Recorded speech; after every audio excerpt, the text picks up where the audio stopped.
Everything is unraveling in Russia, but not in the way the Kremlin once feared most.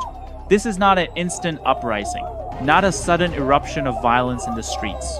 It is a slow, deep, and systemic disintegration of the socio-political foundation that has upheld the regime for more than 2 decades. The most dangerous fault line is not in Ukraine's trenches, but in the moment when the cost of war has crossed from abstraction into daily life. As long as war remained an evening news broadcast, society could endure. When it becomes heating bills, fuel prices, food costs, and pensions, silence begins to crack. Russia is experiencing a particularly dangerous form of crisis. A crisis of trust combined with material exhaustion, soaring living costs, a spreading fuel shortage, gas reserves that cannot be distributed efficiently, collapsing public services. Each factor alone would generate discontent. Together, they create social pressure that propaganda cannot neutralize. What is striking is that resistance is no longer confined to traditional opposition groups. For the first time in years, cracks are appearing inside the very layer designed to sustain regime legitimacy, local government, and lower-level political elites. When city council members in Moscow, St. Petersburg, and other key regions publicly call for the supreme leader's resignation, this is no longer peripheral noise. It is an endogenous signal. The statement by Grigory Yerv at the Samara Regional Duma is dangerous not because of what was said, but because of who said it. When a deputy, one cog in the machine, openly declares the war a failure and its objectives unattainable, he is not merely challenging policy. He is breaking the code of silence that allows the system to function. The state's reflex arrest charges of discrediting the military only confirms one thing: the regime understands the threat posed by truth spoken from within. But this is not a spontaneous moment. Surface long suppressed. For years, Russia's military and diplomatic will function like 2 gears on the same shaft, automatically legitimizing every decision from the Kremlin. Now both gears are slipping, not for lack of orders, but for lack of capability and lack of any factual basis to keep pretending. Statements from former commanders such as Vladimir Churkin show that the collapse has moved beyond ordinary political debate. When a seasoned military figure admits Russia was unprepared for war, points to systemic intelligence failure, and exposes flawed assumptions made before the first shot was fired, this is an admission of structural failure, not tactical error. The Smolensky District Council in St. Petersburg formally submitting a petition to remove the president on charges of treason is an extreme symbolic act, but a calculated one. They harbor no illusions about legal outcomes.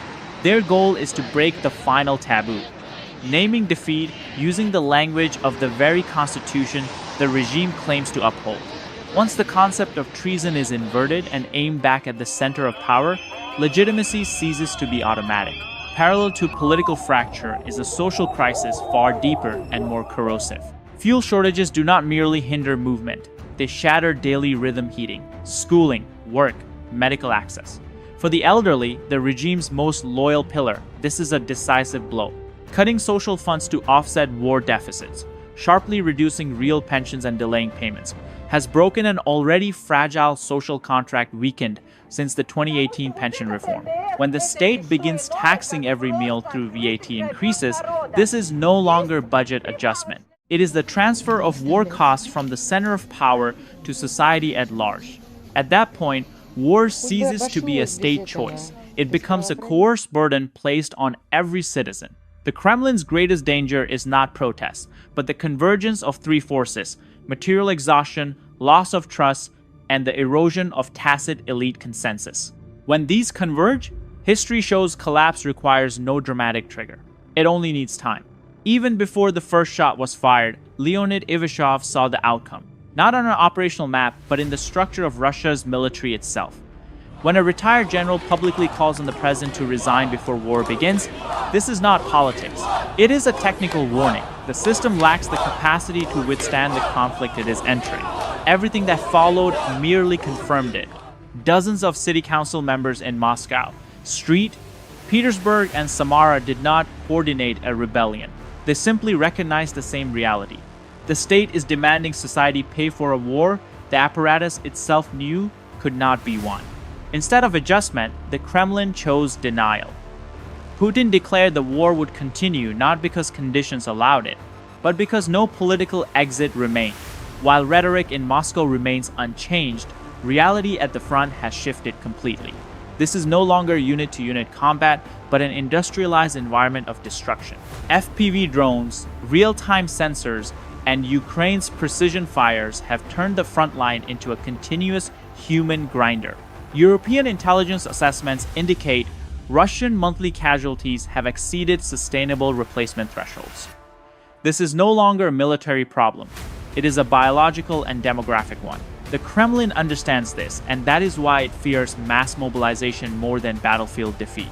A formal draft would shatter the last shell of social stability. Instead, it resorts to patchwork solutions, contract soldiers from impoverished regions, disguised volunteers, mercenaries redefined through legal language. But an army built on desperation cannot endure. The consequences ripple back into society at a speed that cannot be concealed. Regions like Samara need no battlefield reports to understand what is happening. They see it in the unbroken chain of funerals. Each new grave is silent proof of warnings once mocked.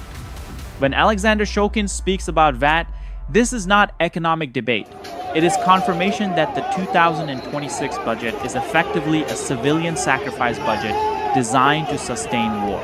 When Medvedev openly labels it a wartime budget, the state inadvertently admits the core truth. Every surplus ruble will bypass hospitals, schools, and infrastructure and flow straight to the front. And when social gaps cannot be filled by growth, the state has only one tool left: deeper taxation of the present. Russian youth see this more clearly than any other group. They oppose not out of idealism, but survival math. The 81% opposing new mobilization do so not because they love peace, but because they understand this war has no endpoint. The exodus of more than 700,000 young people since 2022 was not flight. It was a conscious withdrawal from a social contract unilaterally broken. Fearing social backlash, the Kremlin launched a second, more dangerous mobilization, covert and corrosive, under the guise of volunteerism. The state targets the most vulnerable: the poor, debtors, prisoners. Promises of high pay and freedom are not incentives. They are instruments of coercion. This does not merely degrade military quality. It destroys any remaining trust young generations have in a future tied to the Russian state. At the front, casualty figures have crossed the symbolic threshold. With total Russian killed and wounded estimated to exceed 1 million, the issue is no longer replacement. No modern society can regenerate a lost generation through forced drafts. Poorly trained, ill-equipped soldiers with no reason to fight only accelerate collapse. They do not reverse it. And perhaps the heaviest blow is coming from those who were once the regime's most loyal foundation: mothers. When sons do not return, when pensions are cut, when the state is left with nothing but hollow words, loyalty turns into silent rage. The image of a mother arrested simply for holding a placard showing her son's enlistment date is not an isolated incident. It is a symbol of double betrayal: the betrayal of blood and the betrayal of trust. At this point, Putin is no longer facing a protest movement. He is facing a society that is no longer willing to sacrifice more, not for victory, not for honor, and not for promises that have lost all value. The intergenerational betrayal unfolding in Russia is no longer a matter of social psychology. It has become a new force of political dynamics, seeping into every corner of the federal system and beginning to distort how power operates from within. When protests no longer revolve around abstract political slogans, but around raw survival needs: unpaid pensions, heating systems collapsing in winter, shortages of medicine, and children dying on the battlefield, the regime has entered a far more dangerous phase. One in which the state is questioned not over legitimacy, but over its capacity to exist. In small and mid-sized cities outside Moscow and St. Petersburg, bread and water protests pose a greater threat than any organized opposition movement. This is where propaganda loses all traction. When people have no money for food, no fuel for heating, and no medicine for the elderly, every message about national glory becomes meaningless. It is here that Russia's federal structure begins to feel real pressure. Regions grow increasingly reluctant to carry out orders from the center, not out of separatist ideology, but because they simply lack the resources to absorb additional war costs. Governors and mayors are trapped between two irreconcilable forces: directives from Moscow and the increasingly open anger of local populations. As the cost of war continues to rise, new taxes imposed by the Kremlin to patch budget holes and pension systems do not stabilize the situation, they amplify it. Each tax increase pushes more citizens into a state of passive confrontation. Running parallel is the risk of a new wave of emigration. Those who could not leave after the first mobilization, or who believed there would be no second wave, are now seeking every possible route out, not only out of fear of war, but because the economy and society are tightening around them day by day. Russia is not only losing soldiers, it is losing its future labor force, its intellectual capital, and its demographic structure assets that cannot be recreated by administrative decree. Against this backdrop, the question is no longer whether Vladimir Putin wants to stop this trajectory, but whether he still has the tools to control it. Over 25 years in power, Putin built a familiar crisis management toolkit: repression, propaganda, and co-optation. The first reflex is always the iron fist. Anyone daring to utter the word resignation, from city councils to soldiers' mothers, faces direct repression. But this time, isolated repression is no longer enough. The most likely scenario is a broad crackdown aimed at rebuilding a wall of fear, granting expanded powers to the FSB and Rosguardia, and criminalizing every seed of dissent before it can take shape. The problem is this: fear only works when daily life remains bearable. Meanwhile, Russia's interior is genuinely burning. Refineries and military facilities are being struck in succession. Power and water outages have become routine. Urban services are collapsing. Snow clearing capacity is overwhelmed, and citizens are forced to push multi-ton trucks out of snow with their own hands in desperation. And at the same time, the atmosphere in Moscow is detached from reality to the point of absurdity. This disconnect is most clearly exposed through the language of the ruling elite. Dmitry Medvedev remains trapped in World War II obsessions, portraying the current war as a continuation of the Great Patriotic War, in which the Ukrainian state does not exist, only the unfinished business of 1945. Extreme propagandists go even further, dreaming of Russian flags over Berlin, speaking of marching or flying there while sprinkling in nuclear blackmail. This is not strategy, it is a symptom, a machine unable to advance a few kilometers on the front line. Yet, speaking of Berlin reveals one thing only: decision makers have completely abandoned logic. The source of this illusion lies in a chronic disease of the Russian military, a culture of lying. The statement by Chief of the General Staff Valery Gerasimov claiming the liberation of Kupiansk is a textbook example. When independent maps from Blackbird and the Institute for the Study of War show Russian forces still at least 10 kilometers away, the lie collapses. More tellingly, even pro-Russian Z channels could not swallow the story. When propaganda begins to be mocked within its own camp, the system has entered a phase of self-erosion.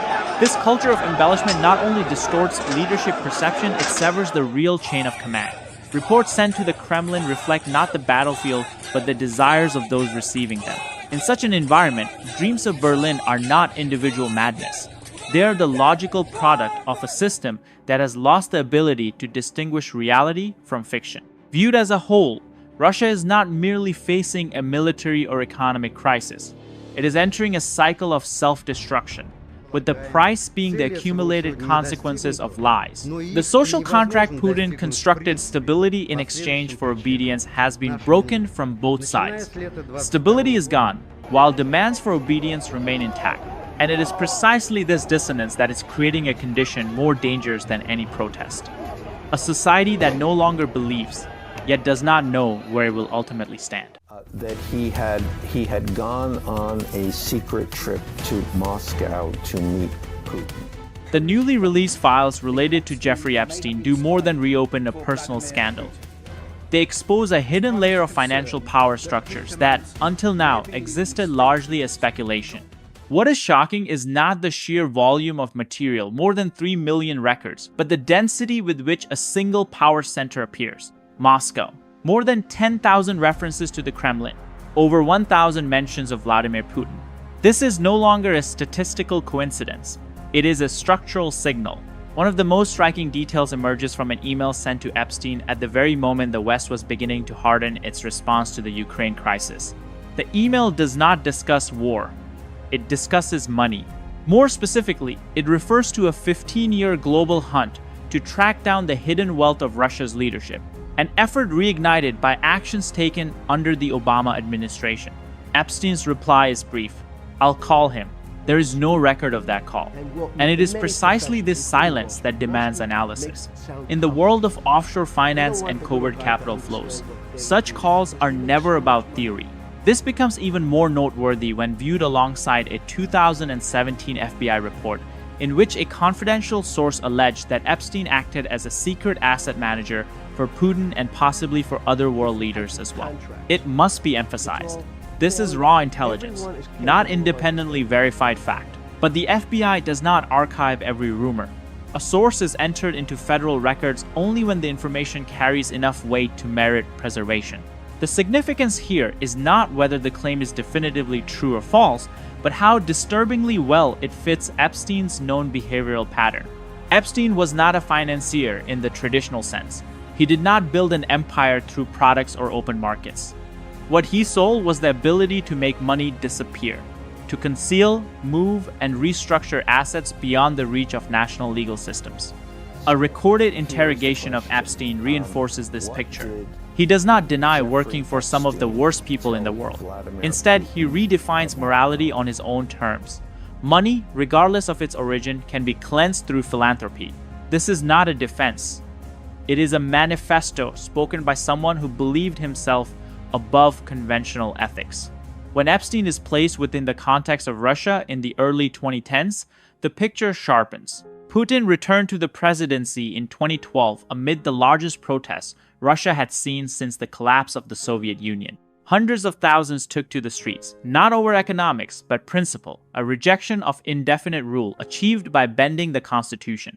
It is during this period of political instability that emails show Epstein being offered direct access to senior opposition figures in the State Duma and even being asked whether he had any ideas to support a potential power transition scenario. Those efforts ultimately failed, and Putin consolidated control.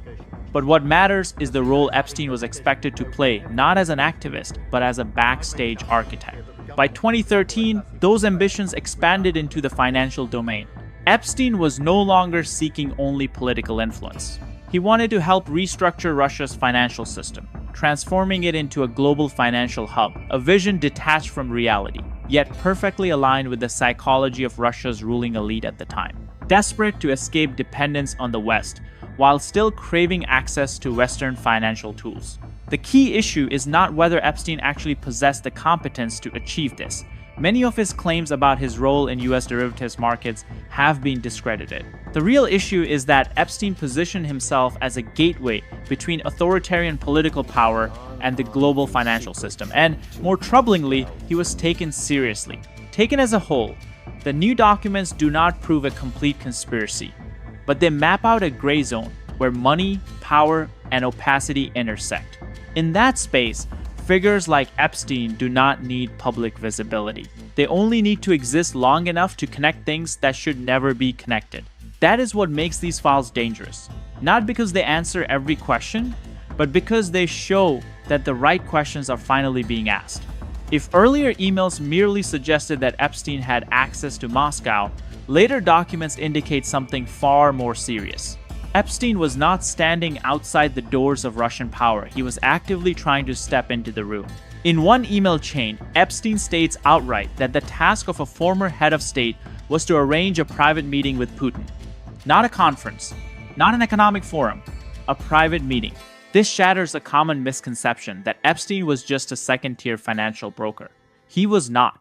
Here, he was operating in the same space as people who could open or close the doors of the Kremlin. The picture becomes even more direct. Epstein personally reached out to Ehud Barak, former Prime Minister and Defense Minister of Israel, asking him to pass a message to Vladimir Putin that Epstein would be in Moscow and to see if he would want to meet privately. This was no longer an indirect attempt at networking. It was a request for personal access sent through the highest levels of political power. In another email, Epstein confirms that the Prime Minister of Norway was scheduled to meet Putin in Sochi, and that Epstein himself was asked to prepare an explanation of how Russia could structure deals to encourage Western investment. This is the critical point. Epstein was not being consulted about small sums of money. He was being consulted about financial architecture, how to design agreements, sophisticated enough to attract Western capital while shielding the political interests of the Kremlin. Then comes an extraordinarily valuable detail. Epstein writes that Putin offered to meet him in St. Petersburg, coinciding with the Economic Forum, but Epstein declined. The reason was not scheduling. It was conditions. If a meeting were to happen, it had to be truly private. This is a powerful indirect confirmation. Putin had initiated contact, and Epstein felt confident enough to set terms. From here, the picture moves into far more dangerous territory. Epstein notes that he is aware Putin is restructuring his inner circle, limiting contact to a small group of trusted individuals, primarily via phone calls or in-person meetings.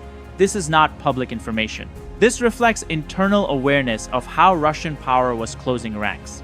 An outsider could not know this without speaking to someone extremely close to the center. In this context, Epstein's role can no longer be reduced to that of a money manager. The documents indicate that he understood the flow of Russian political money in the West. In a 2018 email, Epstein casually discusses Russia refinancing far-right political parties in France, explicitly noting that a substantial portion of the funding came from Moscow. He does not investigate. He does not question it. He speaks like someone already familiar with these channels. This aligns precisely with what was later exposed in the United Kingdom. Western politicians receiving money from pro-Kremlin networks in exchange for speeches, votes, and favorable narratives. Epstein did not create this system, but the emails show that he understood how it worked, who paid, who received, and through which financial pathways the money traveled.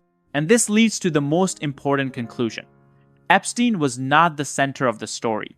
He was an interface, a layer of mediation connecting illicit capital, political power, and legal deniability. When a single individual can simultaneously discuss hidden assets, national financial restructuring, and cross-border political funding, the question is no longer whether Epstein was lying. The real question is what kind of system allows someone like this to exist and to be taken seriously. In that broader picture, these emails do not prove a single, unified conspiracy. They prove something far more dangerous: the existence of a shadow power infrastructure that operated for years beyond the reach of elections, law, and public oversight. If the Epstein documents were limited to personal scandal, their strategic impact on the United States and Europe would be minimal. But the issue here is not Epstein himself. It is the system he reflects. And when viewed from Washington or Brussels, the consequences are not about the past. They are about how the West is forced to rethink power itself. The first and most dangerous consequence for the United States is the collapse of the illusion of a manageable adversary. For years, American policymakers believed Russia could be contained through sanctions, diplomacy, and traditional military deterrence. These documents show that Moscow was not playing only on military or energy chessboards. Russia invested deeply in the West's shadow power infrastructure, political money, narratives, parties, and intermediaries. This forces Washington to confront an uncomfortable truth. For more than a decade, the real battlefield was not Ukraine's borders, it was inside Western democracies themselves. For the United States, this leads to an irreversible strategic shift. National security is no longer just aircraft carriers, F-35 seconds, or missile defense. It becomes a question of institutional integrity. Which money funds politics? Who controls the connectors between finance, media, and power? Epstein is merely an exposed example. The system behind him is what compels Washington to expand its definition of security into the financial political domain at an unprecedented depth. The second consequence falls on Europe, and it may be even more severe. The European Union was built on the assumption that economic integration would reduce political conflict. What the emails reveal is the opposite. Financial integration was weaponized by Russia. When Kremlin-linked money can flow into parties, lawmakers, and political campaigns in France, the UK, and beyond, the EU's concept of democratic sovereignty becomes dangerously fragile. This places Brussels in a strategic dilemma. If financial political controls are not tightened, the EU continues to erode from within. But if controls are tightened too aggressively, Europe risks internal crises over political freedom, campaign financing, and transparency, the very values the EU claims to defend. In effect, Russia has forced Europe to choose between naivete and pain. The third, long-term consequence is a shift in the balance of power between the United States and the EU. As covert financial political networks are exposed, the UST, with its intelligence apparatus, law enforcement reach, and global financial leverage, holds a clear advantage over Europe in cleaning up the system.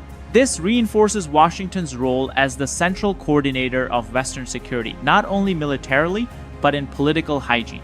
Europe, by contrast, becomes increasingly dependent on the United States to protect itself from infiltration it underestimated for years.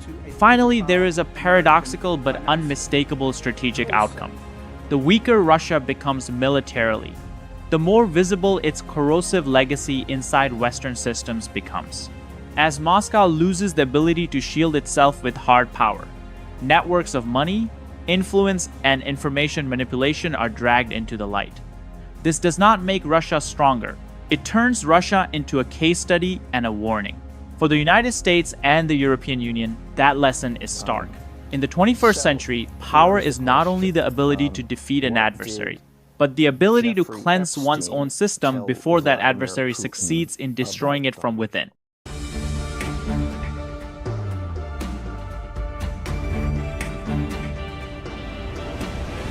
For centuries, Russia has been built around a central myth: mechanical greatness. Vast territory, massive factories, huge armies, and an industrial system believed capable of functioning even under total war. Modern history is now dismantling that myth in the cruelest way possible, not through a decisive battle, but through cascading industrial paralysis. What is unfolding in Russia is not temporary hardship. It is the largest industrial shutdown since the collapse of the Soviet Union, and this time, there is no reconstruction plan on the horizon. Ukrainian drones and Western sanctions are not striking cymbals. They are striking the very respiration of the economy. The first artery to rupture is the railway system. In Russia, roads are insufficient, aviation does not provide full coverage, and only railways hold this vast country together. Coal from Siberia, oil from the Urals, food for Moscow, and tanks bound for the front all move along the same rails. That system is now breaking down. Russian Railways, RZD, the country's largest employer with over 1 million workers, is carrying debt of roughly $40 billion US, approximately 32 billion pounds, the highest level in 16 years. According to researchers at the London School of Economics, without forced state loans, RZD would simply not survive. The problem is not passengers. The lifeblood of Russian railways is freight. But when the war began, the Western corridor slammed shut. The Kremlin declared a pivot to the east toward China. What it did not say is this: the rail network was never designed to handle massive cargo volumes in that direction. The system is structurally congested. Freight volumes have fallen by nearly 10%. The coal industry cannot sell its output due to a shortage of rail cars. And as in every previous Russian crisis, the cost is pushed directly onto workers. Railway employees are forced out of Moscow into provincial regions, while nominal wage growth stands at just 0.1% amid double-digit inflation. This is no longer a logistics story. It is a story of systematic impoverishment. But the more lethal blow lies in energy. In 2025, Ukraine carried out nearly 100 precision strikes on Russian oil refineries, disrupting close to 40% of national refining capacity. Facilities such as Tuapse and Ryazan, the Kremlin's money printers, were destroyed or crippled for months. The consequence is not merely a 17 to 20% drop in exports. More dangerous is this: an oil superpower has begun running short of fuel for its own population. Domestic gasoline prices surged. In Crimea, drivers are limited to 20 liters per week. Videos of people siphoning fuel from one another at night spread online as symbols of social breakdown. Western sanctions have turned repairs into a nightmare. Spare parts are unavailable. Recovery timelines stretch endlessly. Russia has begun eating its own industry, stripping components from functioning plants to patch dead ones. This is not strategy, it is terminal decline. The military, the Kremlin's final symbol of power, has not escaped. Russia has lost more than 2/3 of its original armored vehicle stock. T-62 tanks and BMP-1 infantry vehicles from the 1960s are repainted and sent back to the battlefield. The defense industry can no longer produce modern weapons using domestic components. The Chinese backdoor has become the only option, and it is expensive and fragile. Between 70% and 85% of Russian military and dual-use components now depend on China. But these parts do not meet military standards, especially under harsh winter conditions. Russian weapons increasingly resemble Frankenstein systems. Soviet frames, Chinese electronics, Iranian engines, and North Korean ammunition. When an army is forced to advance using golf carts and motorcycles, this is no longer a tactical issue. It is proof that industrial capacity has hit bottom. Beneath all of this lies the greatest catastrophe: people. More than 800,000 engineers, specialists, and scientists have left Russia. The labor market is short nearly 5 million workers. Record low unemployment is not a sign of health, it is a sign of exhaustion. What is collapsing in Russia is not merely a wartime economy. It is the core assumption that Russia can absorb any shock. This time, the system has lost its elasticity. It is breaking segment by segment, and there is no force strong enough to reconnect it. Russia's industrial collapse no longer resides in classified reports or spreadsheets hidden behind Kremlin doors. It has entered daily life, seeping into kitchens, garages, and dinner tables across the country. When streams of Indian migrant labor flood restaurants, when borscht gives way to curry and garam masala, this is not cultural diversity. It is a sign of an economy losing the ability to sustain itself. The near bankruptcy of Russia's railway system is not simply about delayed trains. It is the rupture of supply chains across the largest territorial space on Earth. When coal, food, and essential goods from Siberia no longer flow reliably into Moscow, store shelves become the earliest indicators of crisis. Real incomes falling by 10 to 15% are not the result of laziness, but of national logistics paralysis. Real inflation far exceeds official figures, and panic is beginning to surface in a distinctly Russian way. Butter locked behind anti-theft devices, milk sealed in security cases. When basic necessities require physical protection, this is no longer a story about prices. It is a story about lost trust. People understand that the system is slipping out of control. They see the government spending roughly $800 million per day bombing Ukraine while domestic electricity, water, and food bills become unaffordable. Fertilizer shortages, chemical shortages, agricultural decline, poverty exceeding 11%. Psychological pressure surges and demand for antidepressants more than doubles. This is not war fatigue. This is societal collapse syndrome. Russia's younger generation, already unable to see a future, is now openly expressing despair on social media. Polls show that 66% of the population wants peace, not because they love the West, but because they clearly feel that the domestic economic machine is grinding them down. The demand for peace here is not moral, it is existential. The next domino effect is most visible in civil aviation. When Airbus and Boeing cut off spare parts, Russian airlines were forced to cannibalize aircraft to keep others flying. Aeroflot, once a national symbol, now operates flying coffins that fall short of safety standards. In a single day, dozens of flights are canceled. Sukhoi Superjet engines explode mid-air in front of passengers. The Antonov 24 crash that killed dozens exposed Russia's technological impotence to the entire world. As the air bridge between the Far East and the rest of the country weakens, territorial integrity ceases to be an abstract concept. A 30% drop in civil aviation capacity means Russia can no longer control its own space. An empire that cannot move its people will eventually lose the ability to rule them. The automotive industry reveals the most brutal face of retreat. Domestically produced cars without airbags, without ABS, without emission standards. Low-quality Chinese components that cannot withstand Russian winters. Millions of vehicles now face the risk of becoming scrap metal. This is not merely a loss of comfort, it is a direct trade-off paid in human lives. All of this leads to an unavoidable truth. Putin's superpower dream has ended in industrial ruins. The unwritten bargain between the Kremlin and society, stability in exchange for obedience, has been torn up by Putin himself. In its place stand darkened factories, bankrupt state enterprises, and an industrial base pushed into technological dependency. The so-called pivot to China is not strategic cooperation. It is technological colonization. From automobiles to defense, Russia has been reduced to a dependent assembly line. If Beijing closes the valve, Moscow will not be able to produce even a single tank engine. Militarily, Ukraine's logistics strangulation strategy is proving ruthlessly effective. Su-34 and Su-30 aircraft worth billions of dollars are turned into scrap within minutes.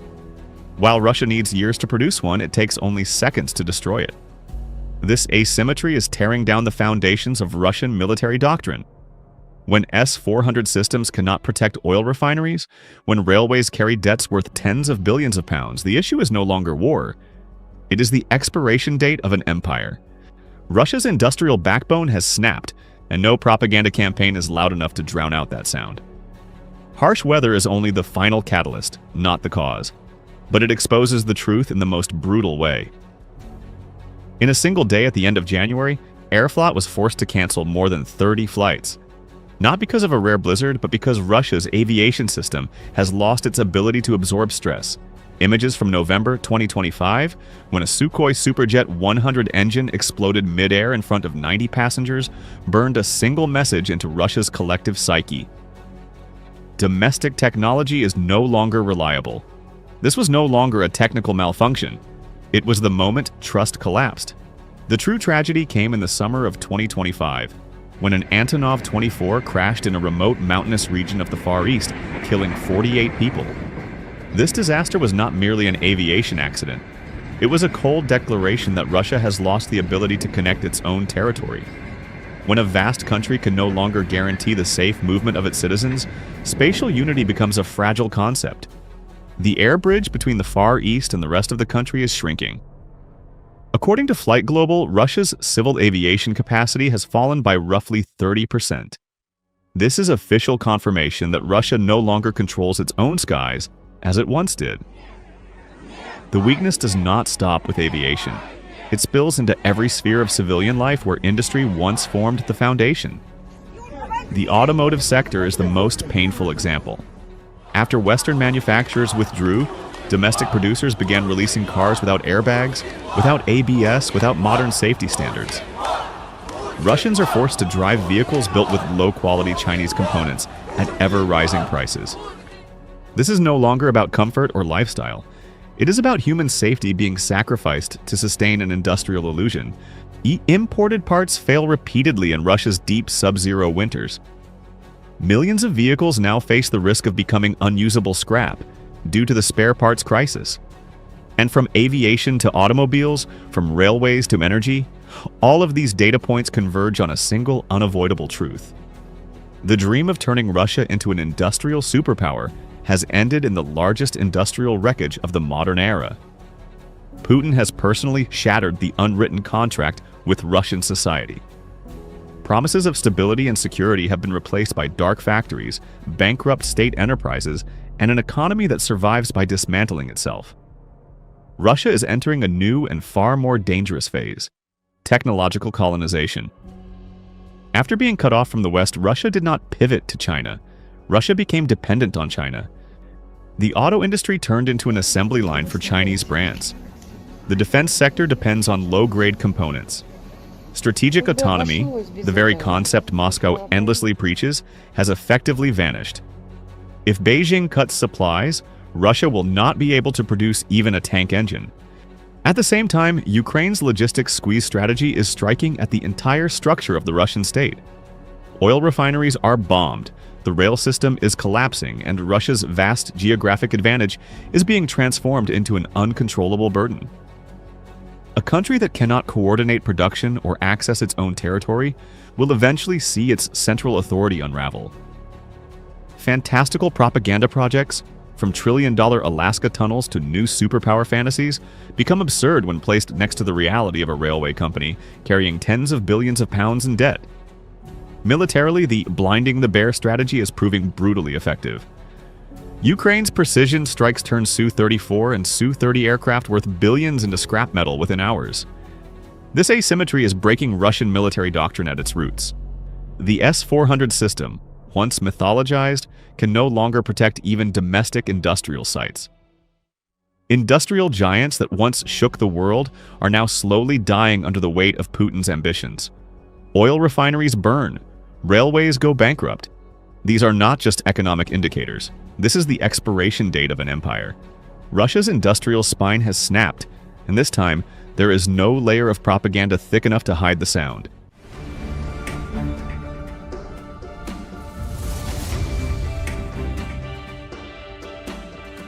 Russian forces pushing into Pokrovsk are evaporating almost day by day. They are no longer facing Ukrainian firepower alone. They are being relentlessly swept by three forces simultaneously. First, precision mechanized hunts. Second, logistical collapse. And finally, a battlefield environment that Ukraine has fully weaponized. No breakthrough, no glory, no rapid victory, only Russian units entering Pokrovsk and gradually dissolving into the fog. This is not a tactical setback. This is proof that the Russian military machine is being broken at its roots, right on the ground of Donetsk. More specifically, the first thing killing Russian troops around Pokrovsk is not infantry alone, it is steel. These are deliberate hunting operations conducted by Ukrainian Leopard tanks, deployed not as breakthrough tools but as pursuit weapons. Leopards do not appear around Pokrovsk as symbols of Western aid. They appear as predators familiar with the terrain, the rhythm of combat, and the movement habits of their prey. On February 5, 2026, Kyiv Post reported that Ukrainian tank crews eliminated Russian troops hiding in houses and barns near Kherson, roughly 10 kilometers from Pokrovsk, stopping a planned flanking attack on the city. A small group of surviving Russian infantry had taken shelter in residential buildings and warehouses on the eastern outskirts, planning to wait for reinforcements and strike Ukrainian forces from the rear. With coordination from the 155th Independent Mechanized Brigade and nearby units operating within the responsibility zone of the 7th Corps, multiple Russian ambush groups were detected and destroyed in time. Watch the following short video to fully grasp how this hunt unfolds. In Russian doctrine, tanks are designed to push forward, absorb fire, and crush defensive lines. In Ukraine's doctrine around Pokrovsk, Leopards are used in reverse, striking from the edges, firing from safe distances, and turning every Russian movement into a tracked target. To visualize it clearly, Leopards at Pokrovsk are not sledgehammers. They are mechanized snipers, patient, precise, and never needing to charge into danger to win. What makes Leopards especially lethal to Russia is not just armor or gun caliber. It is how Ukraine employs them. Leopards do not operate alone. They function within a battlefield ecosystem where reconnaissance UAVs, FPV drones, precision-guided artillery, and coordinated infantry form a closed hunting network. When Russian tanks move, UAVs detect them. When Russian tanks stop, Leopards already have the coordinates. When Russian tanks attempt to counterattack, they are firing at targets measured in advance down to the meter. Technically, Leopards hold clear advantages in tank-on-tank combat around Pokrovsk. Fire control stabilization, night vision, and accuracy while moving. But the decisive edge lies in battlefield awareness. Leopards do not need to see the enemy with the naked eye. They fire while the enemy has not yet realized they have been detected. For Russian crews, the sensation is like driving in total darkness, only to be suddenly blinded by headlights, followed immediately by the killing shot. Russia has no symmetrical answer. The remaining tanks around Pokrovsk are largely worn T-72s and T-80s. Crews exhausted by years of fighting, lacking training, lacking information, and most critically, lacking confidence that any system behind them is strong enough to protect them. In modern warfare, a tank is not just steel and an engine. It is trust in logistics, maintenance, recovery, and command. At Pokrovsk, that trust has vanished for Russia. Leopards force Russian units to slow down, to disperse, to fear daytime movement. Every Leopard strike produces effects not only on the map, but in the minds of those watching. Russian commanders begin to hesitate. Crews begin seeking ways to avoid contact. And once a war machine starts avoiding engagement, it has already lost, before being physically destroyed. Pokrovsk has therefore become a battlefield where Russia's numerical advantage no longer matters. Leopards, combined with Ukraine's method of employment, have turned the fight into a contest of decision quality and adaptability rather than barrel count. And in that contest, Russia is losing, quietly, but irreversibly. The Leopard fleet represents the first steel blades spinning inside Kiev's grinding machine. Slow, precise, and never missing their target. Second, what is killing Russian forces more slowly, more quietly, but far more cruelly is hunger. Not hunger as a metaphor. Real hunger, unfolding day by day, hour by hour, directly on the front line. Russian troops around Pokrovsk are being starved by their own logistics system. This is a point often underestimated by outside observers. Skin and bones, that is how Russian soldiers describe themselves.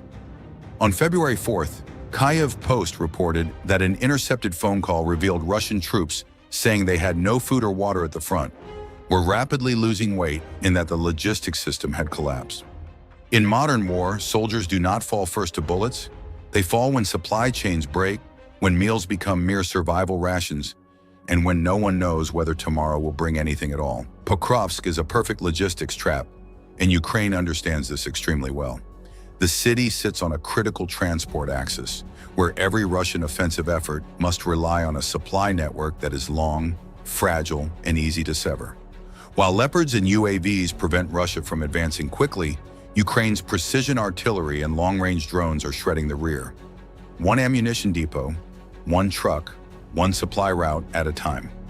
According to field reports, Russian soldiers in the Pokrovsk sector are increasingly forced to split rations, eat more slowly, reduce portions, and in many cases skip meals altogether. This is not speculation. It is the logical outcome of logistics no longer operating at a wartime tempo, but at a patchwork survival pace. Supply trucks fail to arrive on time. Ammunition is prioritized over food. Fuel is prioritized over everything. And human beings become expendable variables. Imagine a unit sent into a hostile urban zone while its supply chain behind it is cut. No hot meals, no troop rotation, no rest, no assurance that tomorrow there will be anything to eat. In such an environment, morale collapses before physical strength. Soldiers stop thinking about the mission. They think only about surviving the night. What makes Russia's situation at Pokrovsk especially severe is strategic misprioritization. The Kremlin continues pouring massive resources into symbolic offensives, while frontline logistics are left to rot. This is a chronic disease of the Russian military, preference for the image of advance over the reality of sustainment. Ukraine does the opposite. They do not need to seize every meter of ground. They only need to ensure the enemy cannot feed the forces already there. Frontline hunger does not arrive in a single day. It unfolds in stages. First, meal quality declines. Then the number of meals drops. Next comes exhaustion, slower reactions, looser discipline. Finally, invisible disintegration. A hungry unit does not need to be attacked head-on to be defeated. It collapses from within. Pokrovsk is witnessing that exact process. As supply lines are strangled by Ukrainian UAVs and artillery, Russia is forced to rely on civilian vehicles, ATs, and motorcycles for small-scale resupply. But those vehicles become ideal targets for FPV drones. The lethal loop closes. The hungrier they become, the riskier resupply becomes. The riskier it becomes, the more losses they take. The more losses they take, the hungrier they become. At the strategic level, this is a systemic failure. The Russian military was designed for short, high-intensity wars with a secure rear. Pokrovsk is nothing like that. This is a battlefield where Ukraine controls the tempo, chooses the timing, and decides who eats and who does not. In war, control of logistics is control of life itself. And once Russian soldiers at Pokrovsk begin to starve, they do not just lose strength. They lose combat effectiveness, trust in command, and the motivation to attack. A hungry army cannot storm a fortified city. It can only dig in and then dissolve. If leopards are the blade, hunger is the hand tightening around the throat. It's quiet, unspectacular, inescapable. And at Pokrovsk, that hand is tightening by the day. As ammunition runs low and stomachs empty, Russian forces at Pokrovsk gamble on a final ally: the weather, winter fog. In old Russian doctrine, fog is a friend.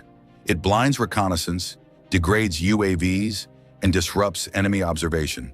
On paper, it looks like ideal conditions for advance. But Pokrovsk is not a war fought on paper. The fog does not save Russian troops, it kills them faster. In late January, multiple Russian units launched mechanized and semi-mechanized assaults under thick fog covering Pokrovsk and nearby settlements such as Rayshine. The intent was clear: infiltrate forward, cross open gaps between lines, and reach Ukrainian positions before drones could react. A desperate gamble, and one that was lost from the moment it began. What Russia failed to understand, or chose to ignore, is that fog is no longer concealment in modern warfare. It blinds humans, not sensor networks. It does not hide accumulated data, and it certainly does not hide the operational habits of an army repeating the same mistakes. Ukraine does not need clear visibility to know where Russian forces will go. They already know. The open ground between Pokrovsk and Rayshine offers no real cover. Few trees, few structures, few options. When Russian forces are forced to cross those areas, whether in sunlight or fog, they still must move along the same viable axes. And once you know where the enemy must go, fog ceases to be an advantage. It becomes a prison. In numerous battlefield videos, Ukrainian drones can be seen flying straight through dense gray fog. Long-range visibility is unnecessary. All that is required is proximity. FPV drones do not need a full map. They need only a target in the final seconds. And in fog, when human reaction times slow and civilian vehicles are forced to reduce speed, those seconds are more than enough. For Russian soldiers, fog creates a false sense of safety. They believe they are concealed. In reality, they are completely isolated.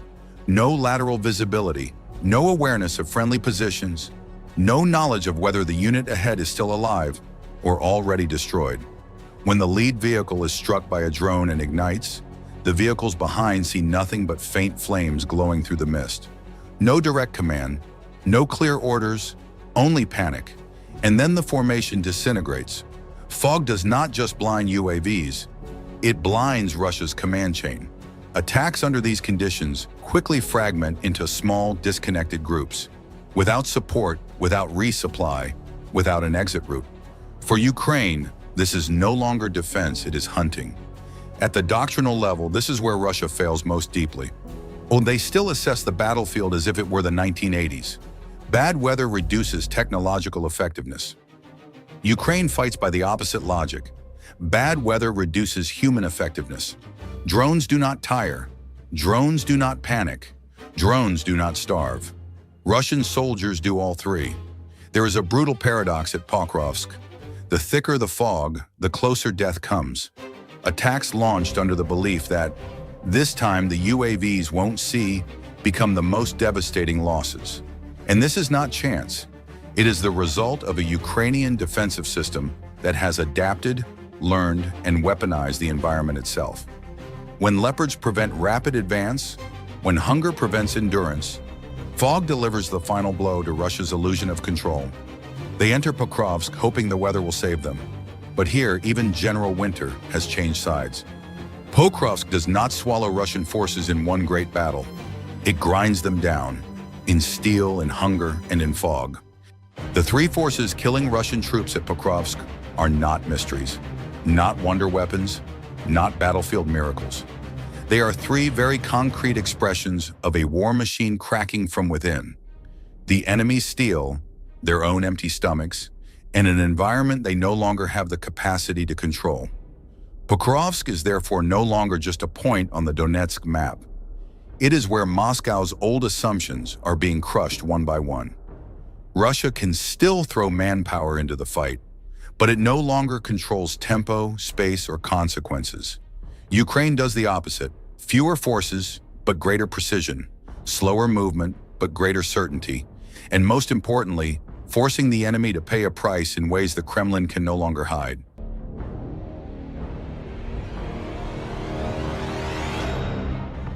If you look behind me right now, you'll see a Russian vessel anchored just over 1 kilometer from the coast. And that is precisely the problem. For years, Moscow has turned the Baltic Sea into a laboratory for hybrid warfare. undersea cables cut, GPS signals jammed, oil tankers hiding listening devices, fishing boats disguised as sabotage platforms, research vessels functioning as seabed reconnaissance. From St. Petersburg to the gateway of the Atlantic, Russia has tested every trick available. The Kremlin strategy has been clear. Hide in the gray zone. Inflict damage without triggering a direct military response. Hold Europe's energy security hostage. Create instability without leaving clear fingerprints. For a time, this tactic worked.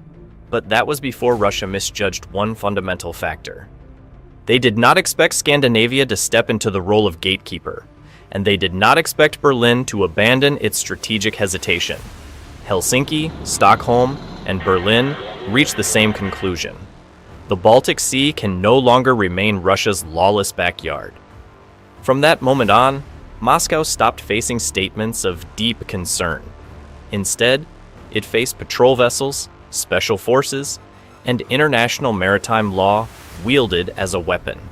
Russia's notorious Shadow Fleet, roughly 1,400 aging, uninsured vessels, had long been the Kremlin's primary sanctions evasion tool. Now, it is no longer a threat. It is becoming prey. The ports of St. Petersburg and Ust-Luga, once critical export gateways, are turning into massive parking lots where oil sits trapped inside steel hulls with nowhere to go. Russia's opening move in this new escalation unfolded in the Gulf of Finland.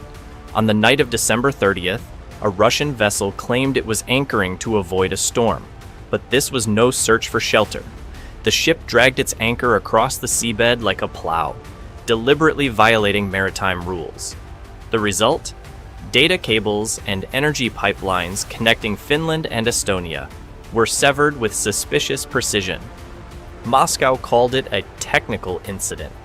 Finland called it by its proper name, sabotage, and this time, the response did not come in the form of diplomatic notes. Finnish border guards boarded the vessel. Logs were seized. The crew was detained. A state-owned Russian ship was arrested. Not in Russian waters, but off the coast of Europe. This was a historic moment. Moscow's shield of immunity was torn apart. Behind Finland's actions stood more than a coast guard. It was real military deterrence. Helsinki delivered its message openly. 280,000 troops ready. A modern air force with F-35s and F-18 and uncompromising political will. From that point on, the Baltic Sea was no longer a gray zone. It began to turn into a strategic trap. 10 days after the strike in the Gulf of Finland, shockwaves reached the southern Baltic coast. This time, the focus was no longer Helsinki, but Berlin, a capital long criticized for strategic hesitation.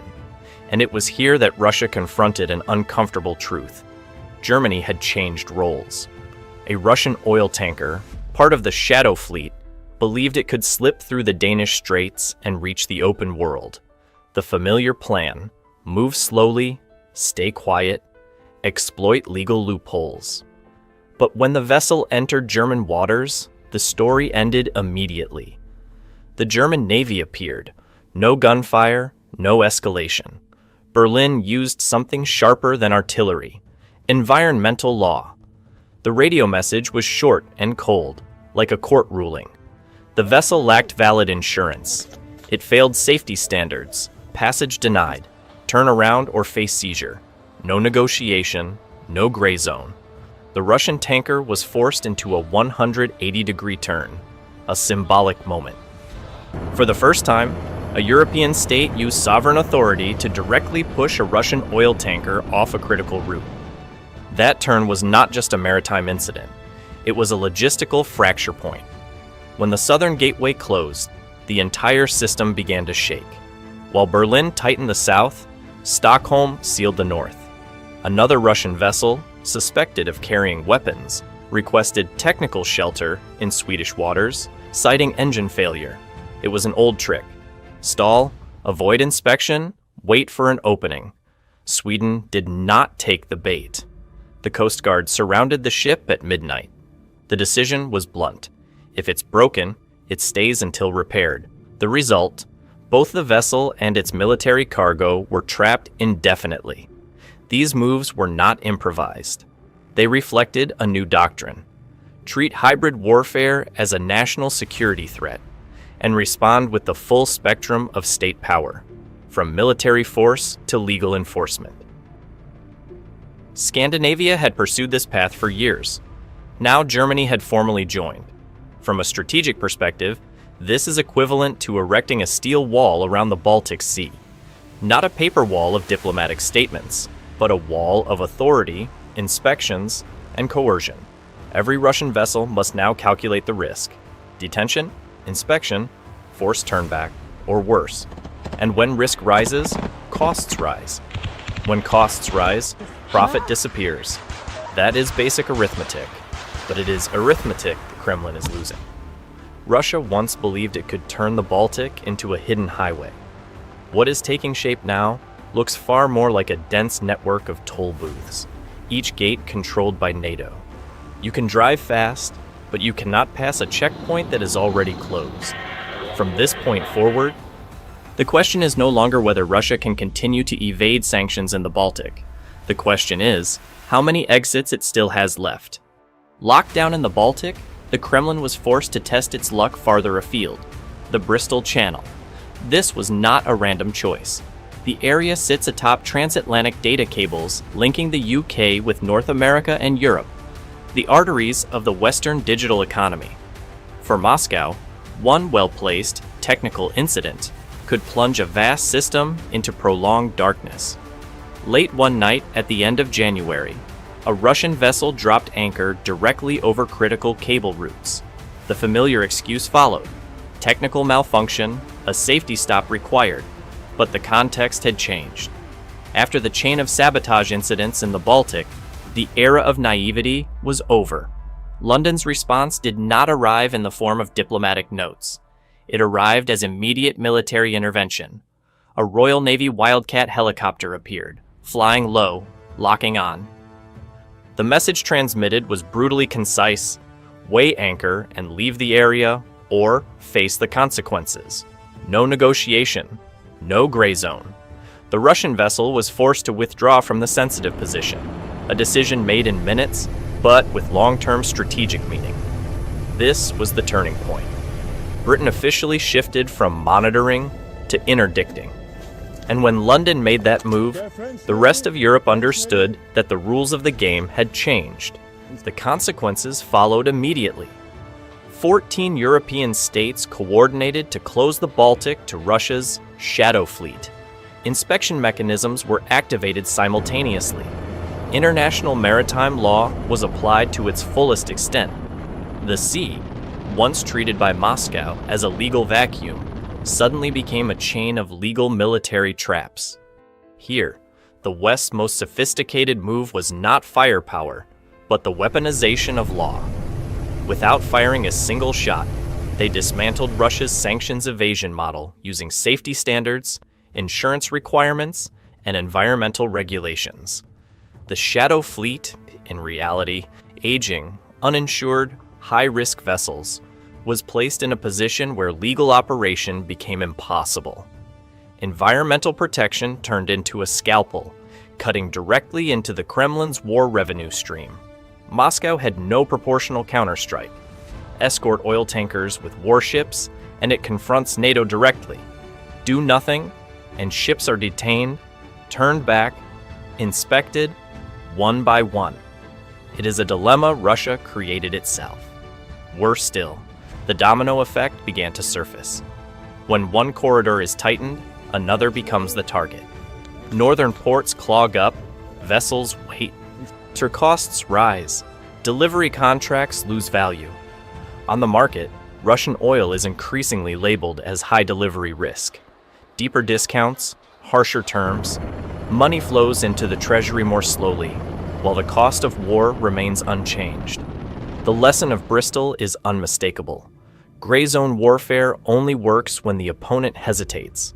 Once a red line is drawn, the gray zone evaporates. And from that moment on, every Russian technical incident is read for what it is: deliberate sabotage. The endgame of the Baltic chessboard does not lie in a single confrontation. It lies in the map. When you look at the Baltic today, what stands out is not the number of detained vessels, but who controls the space. Estonia, Latvia, Lithuania, Finland, Sweden, Denmark, Germany, Poland. Without exception, the entire Baltic coastline now belongs to NATO. For Russia, that means every ship leaving St. Petersburg must pass through a corridor hundreds of kilometers long, where every link is managed by an opposing alliance, and that corridor is now locked. The decisive blow comes from the contiguous zone card. Under international maritime law, beyond the 12 nautical mile territorial sea, a state may declare a contiguous zone up to 24 nautical miles to enforce security, environmental, and customs controls. On paper, this is a legal formality. In practice, it is strategic leverage. The distance between Finland and Estonia was already narrow. When both apply contiguous zone authority, the gap of international waters disappears. Russia's sneak-through corridor, free of physical control, ceases to exist. From that moment on, every voyage enters NATO-controlled inspection space. No exceptions, no detours. The result is a logistical domino effect. When ships cannot exit the Baltic, they cannot load oil at port. When oil cannot be loaded, onshore storage tanks fill rapidly. When tanks are full, wells are forced to shut down. And in the oil industry, shutdown is not turn off and restart. Pressure is lost, fields freeze, output never fully returns. This is irreversible damage. The numbers confirm it.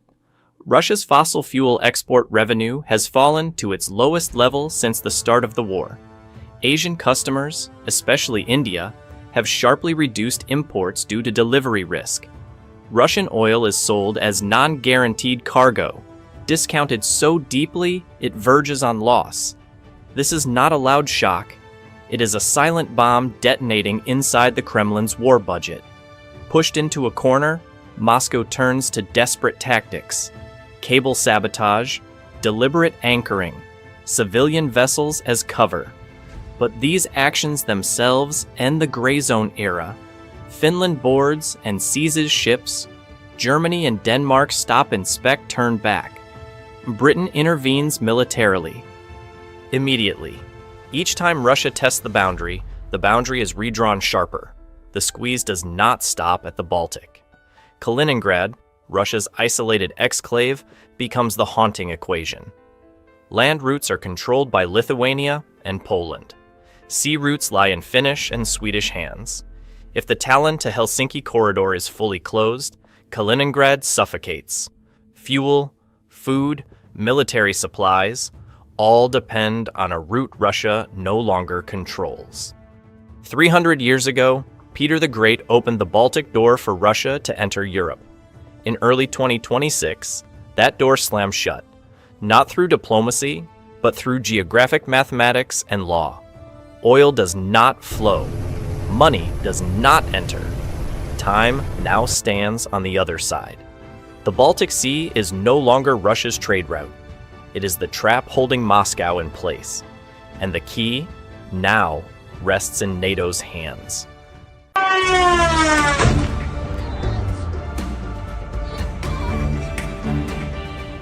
Putin believed he could freeze Ukraine into submission. Instead of paralyzing Ukraine, he froze Russia itself. After violating the energy ceasefire that the Kremlin itself had signed, Russia launched one of its largest missile barrages since the start of the war, aimed directly at Ukraine's civilian energy infrastructure. What did Moscow expect next? Silence, fear, capitulation. What followed was the exact opposite. In the days that followed, Ukrainian counterstrikes began reaching deep into Russian territory. Russia's power grid, already fragile, was hit at its most sensitive moment. Major cities, including Moscow and key industrial centers, plunged into widespread blackouts during one of the harshest winters in decades. Putin wanted Ukrainians shivering in the dark. Instead, it was Russians sitting in freezing apartments, Without electricity, without heating, without explanations. And the chaos did not stop at the power grid. That morning, a shockwave rippled through Moscow. The second most powerful figure in Russia's intelligence system was shot dead inside his own apartment, in the heart of the capital. Not on the front line, not in a combat zone. In Moscow. The message was unmistakable. The war had come home. And the Kremlin was completely unprepared for this scenario, especially in winter. To understand why this marks a dangerous turning point, we need to go back to early February. The night of February 3rd marked one of the darkest nights for Ukrainian civilians. Russia launched more than 70 missiles and around 450 UAVs, targeting energy networks across the country. Kyiv, Sumy, Kharkiv, Dnipro, Odessa, Vinnytsia, all were struck. And here is the criminal detail. The attacks were timed precisely as temperatures across Ukraine plunged to minus 25 degrees Celsius, or minus 13 degrees Fahrenheit in American terms. In the language of international law, this was not military operations. It was collective punishment by freezing. Millions of Ukrainians lost power and heating in lethal cold, not for operational military objectives, not for battlefield breakthroughs, but because Putin believed he could win by inflicting suffering on civilians. An outdated, brutal logic that is increasingly counterproductive. The consequences were immediate. In Kyiv, more than 1,000 residential buildings lost heating entirely. In Kharkiv, over 800 buildings faced the same fate. In Odessa, 50,000 households were left without heat. In Vinnytsia, 50 neighborhoods were plunged completely into darkness. What enraged Ukrainians most was not just the scale of destruction, but the betrayal. Kyiv had believed, if only briefly, that Moscow would honor the energy ceasefire Putin himself had pledged. A rare pause. A minimal humanitarian window in midwinter. But that ceasefire never truly existed. Russia only pretended to comply because it needed time. Time to scout. Time to observe repair crews. Time to identify the weakest points in Ukraine's energy system. This is not an accusation from the West. It is a public admission by Russian military bloggers themselves. They openly acknowledged that the ceasefire was used as a reconnaissance tool to assess damage, track repairs, identify logistics routes, count protection brigades, and then strike again with greater precision. In other words, the ceasefire was used as a trap. Putin believed this strategy would break Ukraine's will, but he misjudged one structural reality. Ukraine is not fighting alone, while Russia is bearing the full consequences of its own war choices. As Moscow hoped Ukraine would descend into darkness, Russia itself entered its most dangerous winter yet, not just because of weather, but because the war had crossed the border and turned back toward the center of power. Putin forgot one critical detail. This is no longer 2022. Today's Ukraine is no longer a country surviving on willpower and appeals alone. It has entered a fundamentally different phase of the war. Autonomous long-range strike capability. Flamingo, Neptune.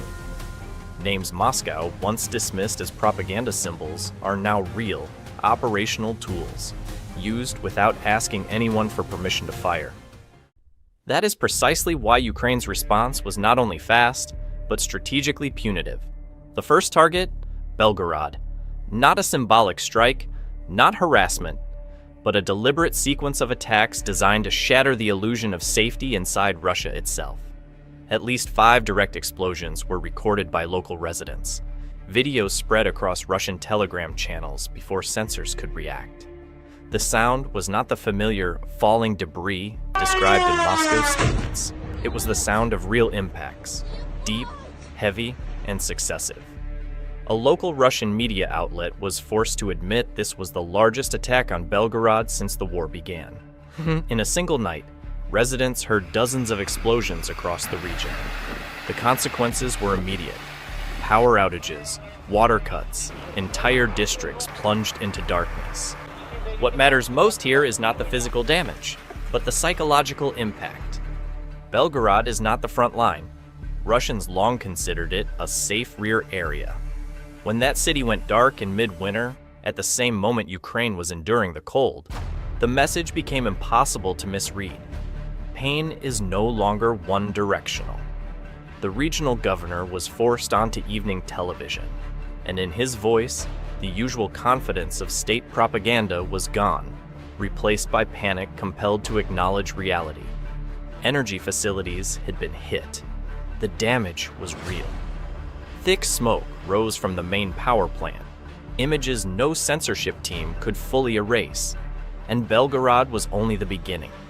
Reports quickly followed of explosions in the Moscow region itself, highly likely caused by Ukrainian UAVs. 2 airports were forced to shut down. Tragically for the Kremlin, this is becoming the new normal. When the capital of a nuclear power closes airports because of enemy drones, it is no longer an incident. It is a sign of lost control. But the most strategically significant strike did not occur in the skies over Moscow. It struck industrial infrastructure. The Astrakhan gas processing plant was attacked. This was not a random target. The facility processes approximately 3.2 million tons of petroleum products and produces a significant share of Russia's sulfur, an essential input for explosives manufacturing. For the Russian military, this was not economic damage. It was a direct blow to the war production chain. And then came the strike that truly stunned Moscow. An assassination, or at least an attempted one, right in the heart of the capital. The target? Lieutenant General Vladimir Alex, first deputy director of the GRU. Put plainly for an American audience, the second most powerful figure in Russia's entire military intelligence system. He was shot multiple times in the back inside the apartment building where he lived. Not in a gray zone, not abroad, in Moscow. The attacker posed as a delivery courier and vanished. This was the highest level targeting since the war began. Alex was not merely an officer. He was linked to the formation of Wagner and had personally negotiated with mercenary forces when they marched toward Moscow in 2023. A figure central to internal regime stability, and precisely for that reason, his shooting carried meaning far beyond a personal attack. The reaction from Russian war bloggers said everything. Not rage at Ukraine, but shock and confusion at the impotence of the security system itself. If the GRU's number 2 can be shot in Moscow, then no one is truly safe. Putin believed that by freezing Ukraine, he would force Kyiv to submit. What is now becoming clear is the opposite. Russia itself is losing control, piece by piece, layer by layer, from infrastructure and security to trust. And this is only the early phase of the chain reaction. The most dangerous aspect of the shooting is not who pulled the trigger, but a colder, deeper question. Who benefits from the silence that followed? Even within Russia's war blogger community, a rare but blunt assessment emerged. It is hard to believe that an attacker could access the GRU's deputy director on the stairwell near his apartment, fire multiple shots, and withdraw without arrest, pursuit, or clear traces. That is not the description of a society in control. It is the description of a system leaking from within. Crucially, there is no verified evidence that Ukraine was behind the incident. And more telling still, Russia has no evidence either. What exists is speculation, and speculation cannot substitute for intelligence reality. The timing of the shooting deepens the complexity. Sensitive negotiations were underway in Abu Dhabi, with direct participation by the United States, Ukraine, and Russia. The head of Russian intelligence was present, and the man shot was his right hand, the number 2 in the apparatus. In the intelligence world, coincidences are rarely accidental. The question then is not, did Ukraine do it? But rather, who had the motive to disrupt this process? Ukraine may appear on the list of suspects, but it is not the only name. Within the Russian military, there are interest groups with no desire for peace. For them, war is not merely a mission, it is a source of power, budgets, and political survival. Defense contractors living off the war economy also have reasons to fear a peace deal. Nor can another, colder possibility be ruled out, an internal purge. In highly centralized regimes, loyalty is not permanent. It is an asset with an expiration date. A figure who knows too much, connects too broadly, or is no longer trusted can quickly become a liability. We do not yet have a final answer, and neither do the Russians themselves. What is certain is that the Kremlin responded by instinct. Just hours after the shooting, Foreign Minister Sergei Lavrov appeared on television and immediately blamed Kiev. No investigation, no evidence, no waiting for conclusions. Just the familiar message. Deflect blame outward to conceal fractures within. For an American audience, the analogy is simple. When a building burns down due to internal electrical failure, a weak manager will always point outside and claim someone threw a bomb. Security systems do not collapse because enemies are strong, but because foundations have already rotted. And regardless of Ukraine's involvement, the strategic message does not change. Russia is no longer an absolutely safe space. Moscow is no longer invulnerable. The war Putin launched has crossed Ukraine's borders and come knocking on Russia's own door. For 3 years, Ukrainians have lived in nightly fear. Now, for the first time, that fear is being shared, not in trenches, but in Russian apartment blocks, stairwells, airports, and factories. The panicked reactions from officials and public alike reveal an uncomfortable truth. Russia was never prepared for the war to come home. Winter has only just begun. And for the Kremlin, the darkness ahead is no longer metaphorical. At 2:17 a.m. on January 21st, 2026, 6 UJ-22 kamikaze UAVs had pushed deep into Russian territory. In Crimea, S-400 operators saw nothing at all. Their situational picture was effectively zero, while the world they depended on was about to fall into darkness. In less than 120 seconds, 198 pounds of high explosives would ignite the most expensive fireworks display in human history. The chosen target, a Fipsky oil refinery, functioned as a war switch. At that moment, the energy complex was fully lit, operating at maximum throughput, the equivalent of 130,000 barrels of oil, being fed directly into Moscow's costly engines of destruction. But this steel artery had only minutes left to finish writing its own obituary because 6 UJ-22s had already detected the refinery from 3.1 miles out. They had flown continuously for 3 hours and 27 minutes at 86 miles per hour, covering 310 miles with no GPS, no radio communications, and no human control for the final 120 seconds ahead. Each UJ-22 carried a 33-pound HE warhead, gradually converging like a wolf pack, silently tightening the ring around its steel prey. The upgraded AI core inside the UJ-22 was about to prove how off-the-shelf components bought on AliExpress could outplay a $500 million air defense machine and neutralize an entire missile stockpile. Inside a forward command post, Ukrainian intelligence had locked targets onto oil tanks glowing deep red in the infrared spectrum. These real-time feeds powered a neural network trained on 30,000 satellite images of a Fipsky's tank farm collected over the previous 7 days. The AI did not merely recognize the site, it understood it better than the Russian operators themselves. 8 primary cylindrical tanks, interconnected by large steel transfer pipelines. The algorithm isolated each tank by rising thermal deltas up to 50 degrees Fahrenheit above ambient, a textbook signature of tanks nearing full load with 340,000 tons of oil flowing within the steel shells of all 8 tanks combined. Each of the 6 UAVs performed a synchronized parameter analysis. There was no voting system, just 6 identical brains reaching 6 identical conclusions. Below 131 feet, they skimmed the night air on stable trajectories. No oscillation, no sudden acceleration, every movement calculated to avoid producing any anomalous radar signature. everything continued to run flawlessly. At the final 3.1 miles, the formation began to change. From multiple vectors, they assembled into a V-shaped attack matrix. Imagine a flock of birds snapping into a perfect V in an instant, a sight that haunts any night watch of any system. This was not intimidation. It was maximizing destructive efficiency without triggering early disruption. The 6 UJ-22s were no longer individual targets. They became a single entity, moving like living metal. In Crimea, S-400 radars continued their steady sweeps, yet the screens showed nothing but familiar background clutter.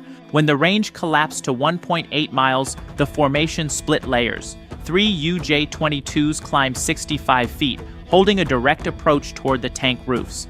The remaining 3 dropped low, hugging the ground, locking onto pipeline clusters and distribution valves. Not a random choice, but the product of thousands of pre-run simulations. Tank roofs are weak in material thickness. Tank bases are weak in structural load paths. Strike both simultaneously, and the system has no path to recovery. Inside Ukraine's forward command post, no new orders were issued. At this point, humans were removed from the decision loop. The AI had only one task left: execute. At 0.9 miles, the UAVs entered the final attack phase. Engines held steady RPM. Noses dipped to the pre-computed angle. No evasive maneuvers. There was no contingency plan. 6 trajectories converged on 6 distinct points of the Afipsky complex, driving in at 111 miles per hour, like 6 drill bits punching simultaneously into the same block of steel. Only then did a low-level auxiliary radar tied to a nearby Pantsir S-1 finally register a contact. 6 small heat sources flying low, advancing at a constant speed. The operator is forced to switch to electro-optical tracking. The turret slews slightly while the system still cannot confirm a valid threat. The fire command is issued. An air defense missile leaves the rail, accelerates hard, and drives toward the lead target. But the lock is unstable. The radar cross-section is too small. The signal drops in and out. The proximity fuse, tuned for large metallic targets, fails to trigger. The missile streaks past the UAV at close range, leaving behind empty air and a target that keeps flying.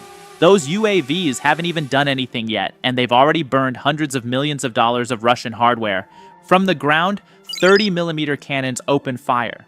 Tracers rip across the sky, drawing bright arcs toward the UAVs. At this range, hitting a small, low, lightly maneuvering target is like throwing darts at a fly that keeps changing direction.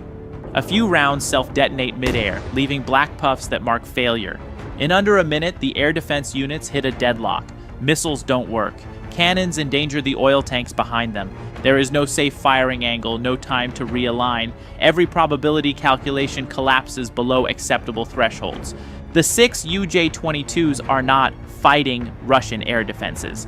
They are simply ignoring them, as if the missiles and gunfire do not exist. At 2:24 a.m., the first UJ-22 punches through a tank roof. The warhead detonates after penetration, igniting inside the fuel vapor space. The blast does not form a simple fireball. It generates a pressure wave that forces the entire mass of vapor and liquid fuel to expand instantaneously. The steel roof is blown free.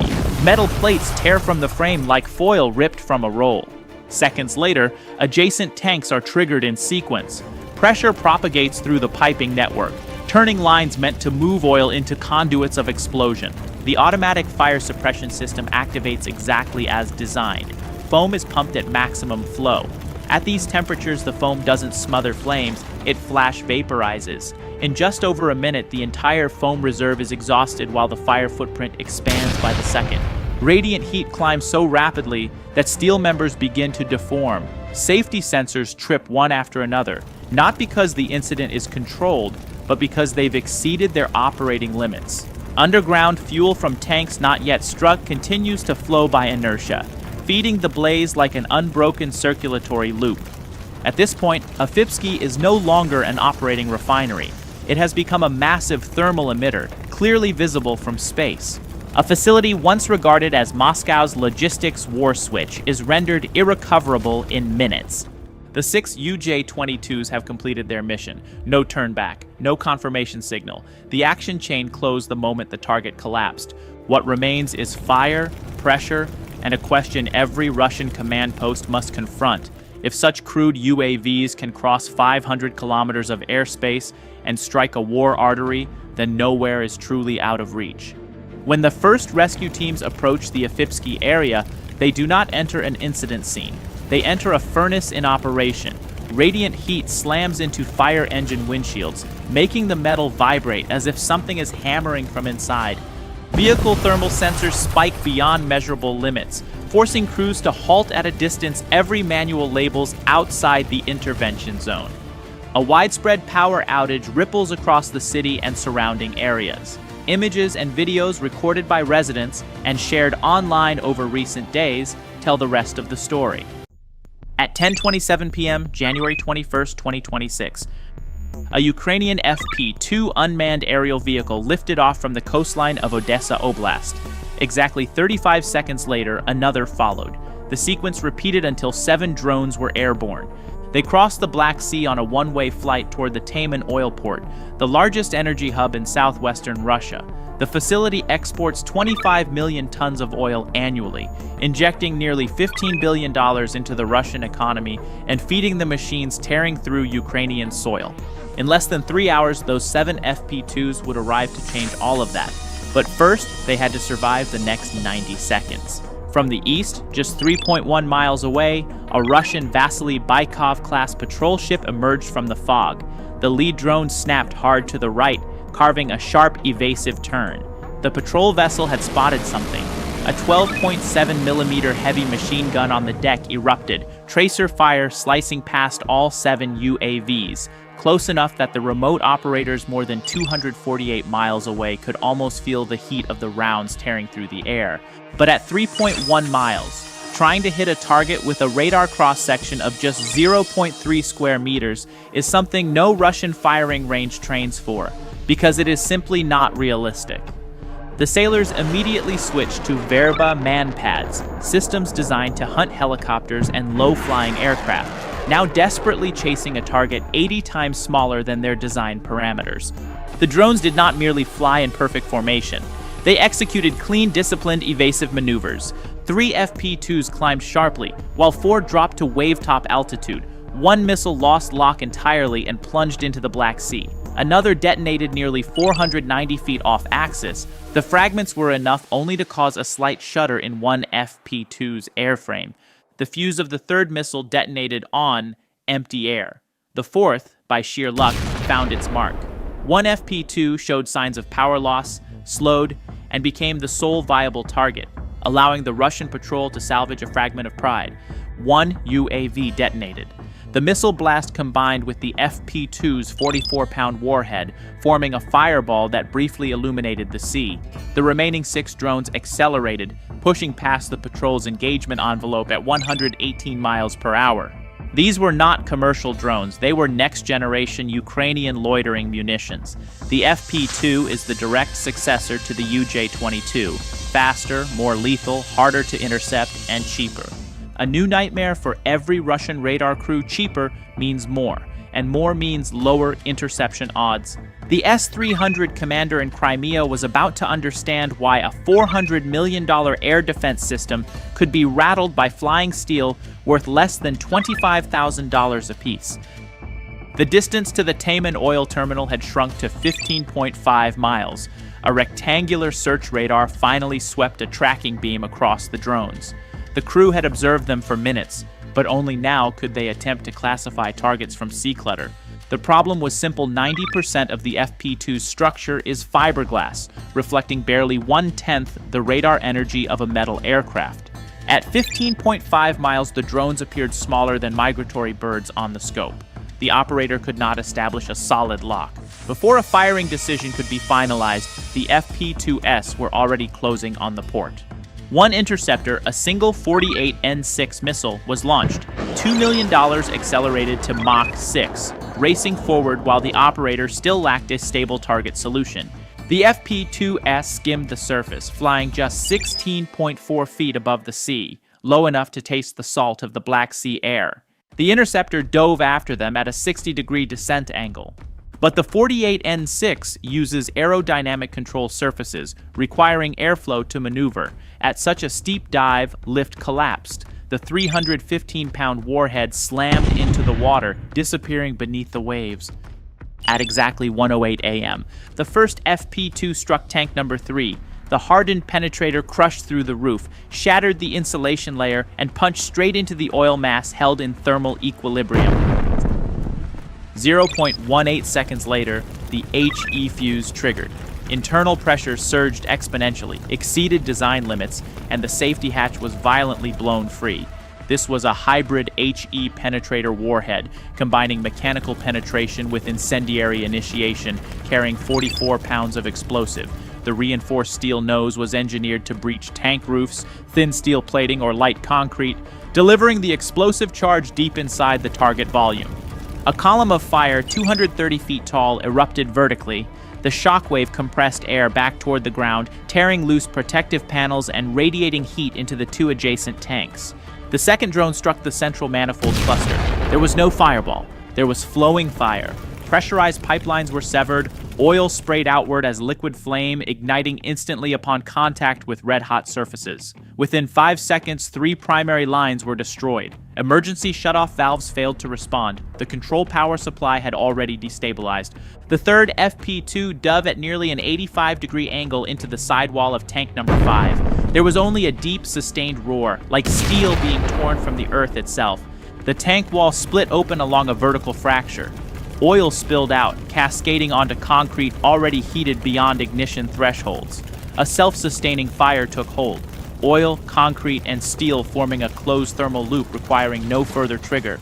The remaining 3 arrived simultaneously. The fourth slammed into the roof of tank number 7, a condensate tank filled with highly volatile product. The blast formed a mushroom-shaped fire cloud, pressure sufficient to rip protective steel panels free. Fragments rained down like molten shrapnel across a radius exceeding 656 feet. The fifth drone drove straight into the auxiliary pumping sector.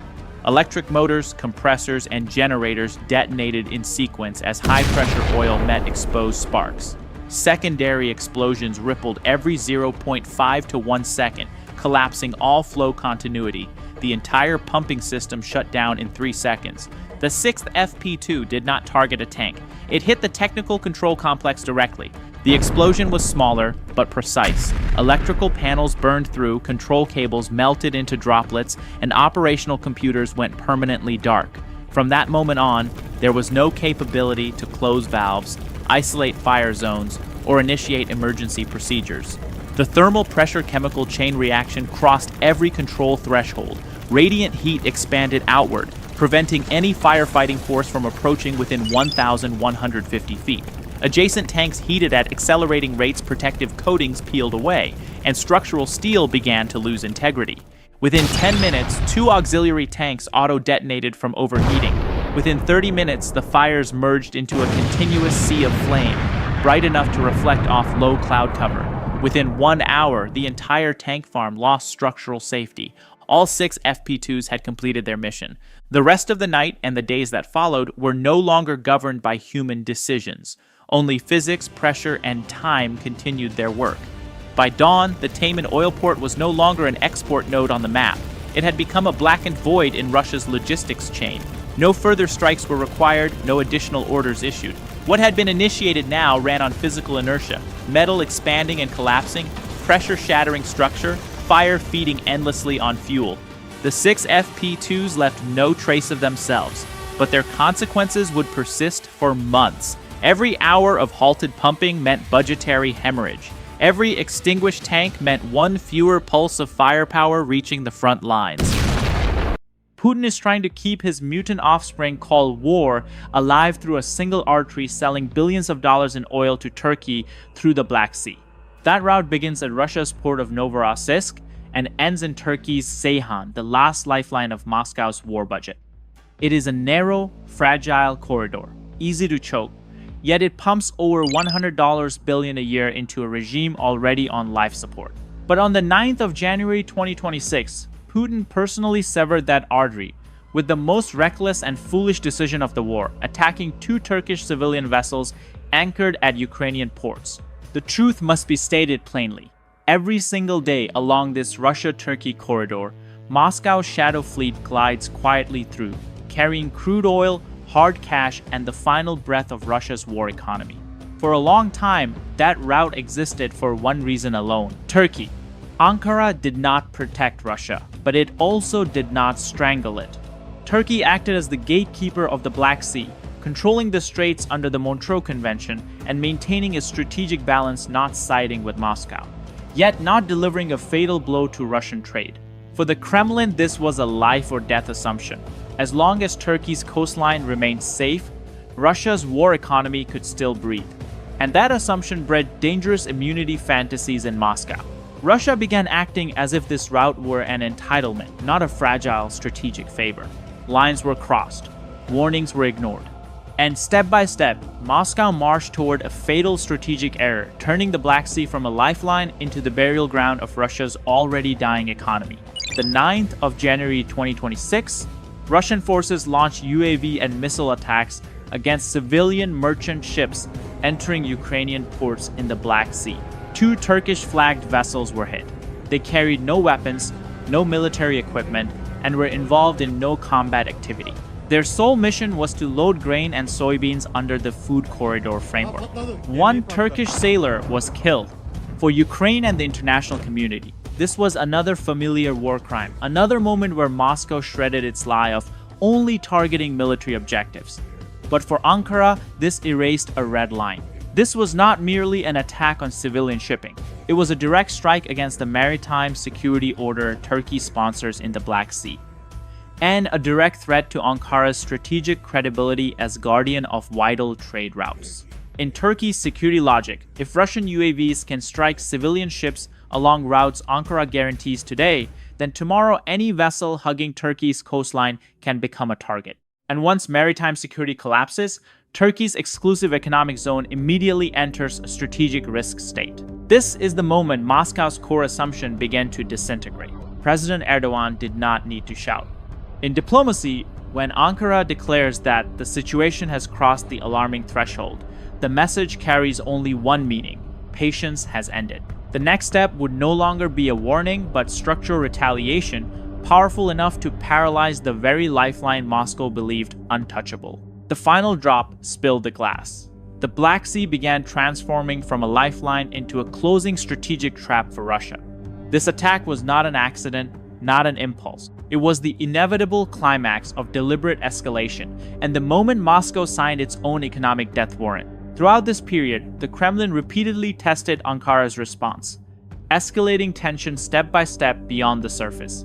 Just 2 days earlier, a Russian oil tanker had been struck by a Ukrainian UAV near Turkey's coastline while returning to Novorossiysk. The strike occurred inside what Ankara considers a red security corridor, where every incident carries political meaning, no longer merely military significance. The message was no longer subtle. Turkey did not fire a shot, but it opened the security door for Ukraine's strategic counteroffensive. The route Moscow once called absolutely safe officially lost its guarantee. The real escalation came when the crisis crossed the waterline and entered Turkish airspace. In December, Russian Orlan 10 reconnaissance UAVs repeatedly violated Turkish airspace after drifting off course over the Black Sea.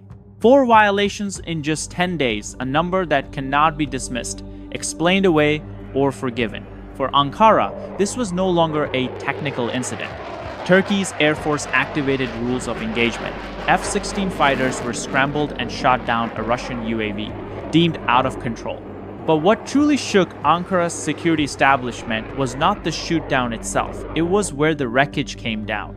Debris from the Russian UAV fell in Kocaeli, Turkey's strategic industrial heartland, home to oil refineries, petrochemical complexes, shipyards, and the backbone of the country's heavy industry supply chain. An incident here would not merely cause economic damage, it could paralyze national industrial capacity. From that moment on, Ankara's perspective changed completely. Russia was no longer just a destabilizing force in Ukraine or the Black Sea. Moscow had become a direct threat to Turkish airspace sovereignty, national security, and strategic infrastructure. And when a state realizes that the next strike could land on its own territory at any hour of the night, all calculations of strategic balance collapsed instantly. After escalation spilled beyond the sea and ripped open Turkish airspace, Moscow still did not stop. Instead, the Kremlin chose to escalate further, driven by the blind belief that military pressure would force Ankara to back down. This was Moscow's most dangerous strategic illusion and the mistake that led straight toward irreversible confrontation. 12 December 2025. Russia launched a large-scale retaliatory strike in the Black Sea. But instead of producing battlefield advantage, the operation immediately became the most severe diplomatic disaster Moscow had suffered since the war began. Russian missiles and UAVs struck 3 Turkish vessels docked at Ukrainian ports. One belonged to a Turkish logistics company and was carrying electric generators for Ukrainian civilians during winter. Not weapons, not military hardware, not combat supplies. This was a purely civilian target. The attack occurred at the exact moment Vladimir Putin was shaking hands with Recep Tayyip Erdogan in Ashgabat during an international forum titled Peace and Security. While the two leaders spoke of de-escalation in the Black Sea, restoring the grain corridor, and ensuring the safety of civilian shipping, smoke was rising from Turkish-flagged vessels. This coincidence was no accident. The weapons used were Shahed and Ceren kamikaze UAVs, GPS-guided strike platforms with target coordinates programmed hours before launch. That means Turkish ships were pre-locked as targets. There was no error, no deviation, no misidentification. In diplomatic language, this was an extremely dangerous signal. Moscow's message was blunt and unfiltered. Do not help Ukraine. Do not send ships there. Putin believed Ankara would retreat to avoid confrontation, that Turkey would prioritize short-term economic interests over strategic credibility, and that a deliberate act of intimidation would be enough to break Erdogan's stance. This was a fatal miscalculation. For Turkey, the deliberate attack on its civilian vessels at the very moment both leaders were meeting ceased to be a Ukraine issue. It became a direct challenge to sovereignty, national honor, and Ankara's strategic role in the Black Sea. And once a state like Turkey concludes it is being intentionally threatened, all space for compromise slams shut. The strike did not make Erdogan back down. It triggered a structural counter-reaction, irreversible, systemic, and beyond Moscow's ability to repair. After the diplomatic suicide of the 12th of December 2025, Ankara did not respond with force. No missiles, no airstrikes, no declaration of war. Turkey chose the most dangerous response for Moscow: illegal, cold, and almost impossible to counterstrike. Under the Montreux Convention, Turkey exercises absolute control over the Dardanelles and Bosphorus, the only choke points linking the Black Sea to the rest of the world. The convention allows Ankara to impose safety inspections, insurance requirements, and special administrative procedures when maritime security is threatened. And after the chain of events from December 2025 through the 9th of January 2026, there was no doubt left maritime security had been breached. At the most serious level, the terrifying part was this: Ankara did not need to close the straits. It needed only 2 steps, seemingly technical. First, hold every Russian vessel at the straits for an additional 48 hours for safety inspections, cargo origin verification, and insurance review. Second, raise war risk insurance requirements for tankers departing from or heading toward Russian ports in the Black Sea. Both measures fully complied with international law. They violated neither Montreux nor free trade. They provided no justification for Russian military retaliation. But the economic impact was brutally destructive. Holding vessels for 48 hours meant transport chain congestion, broken delivery schedules, and an immediate slowdown across Russia's entire oil export system. Logistics analysts calculated that this single measure alone was enough to cut Russian oil exports by roughly 30%. Add to that the surge in insurance costs, and every barrel of Russian oil became more expensive before it even left port. In a war economy heavily dependent on energy exports, this was a direct chokehold on the financial heart of the Kremlin. No declaration of war, no new Western sanctions package, just one administrative signature from Ankara. That is why analysts began calling this measure a bureaucratic nuclear weapon. It creates no explosion, yet leaves behind long-term paralysis. It destroys no physical infrastructure, yet breaks the financial bloodstream Moscow had relied on for years. And only when Turkey's patience finally ran out did Moscow realize a harsh truth. The over $100 billion lifeline it had long taken for granted existed solely because of Ankara's restraint, a restraint that had now officially ended. Turkey's bureaucratic nuclear weapon did not stop at choking Moscow's lifeline. It triggered a geoeconomic domino effect, shaking the entire energy architecture Russia had controlled across the Black Sea and Central Asia for decades. The consequences, therefore, extended far beyond the Russia-Ukraine-Turkey triangle. In late 2025, Ukraine's UAV strikes on Novorossiysk delivered a direct strategic shock to Kazakhstan, Russia's most important energy partner in the region. According to energy sector reports, around 80% of the oil stored at some of the attacked terminals belonged to Kazakhstan, not Russia. This detail proved decisive. In a short span of time, Astana's perspective shifted completely. In peacetime, Kazakhstan had accepted dependence on Russian export infrastructure because it was cheaper and familiar. But once Novorossiysk was transformed into an active war zone, all economic calculations collapsed. War risk insurance premiums skyrocketed. Supply chain disruption risks became unacceptable for a country that lives on energy export. More importantly, Kazakhstan realized its oil fate was now being held hostage to Moscow's military decisions, a position far too dangerous to continue accepting. The result was a watershed decision.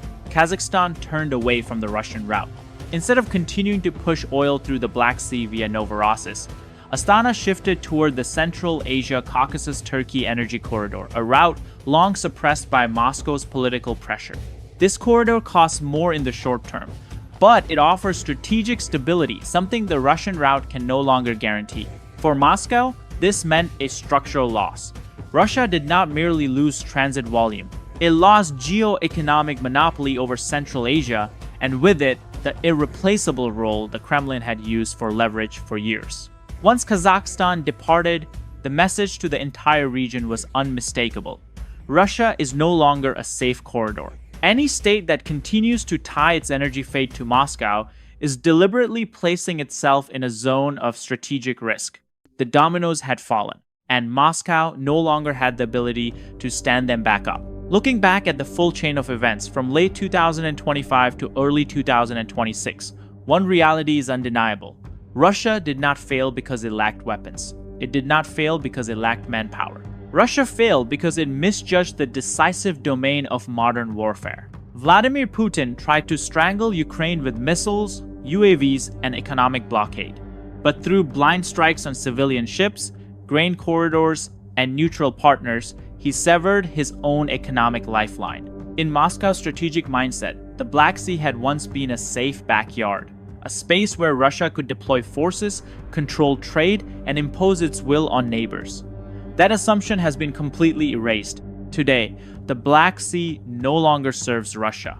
It has become a hunting ground for Ukrainian UAVs, where Russian supply lines and oil ports are constantly threatened. It has become a corridor controlled by Turkey, where Moscow no longer sets the rules.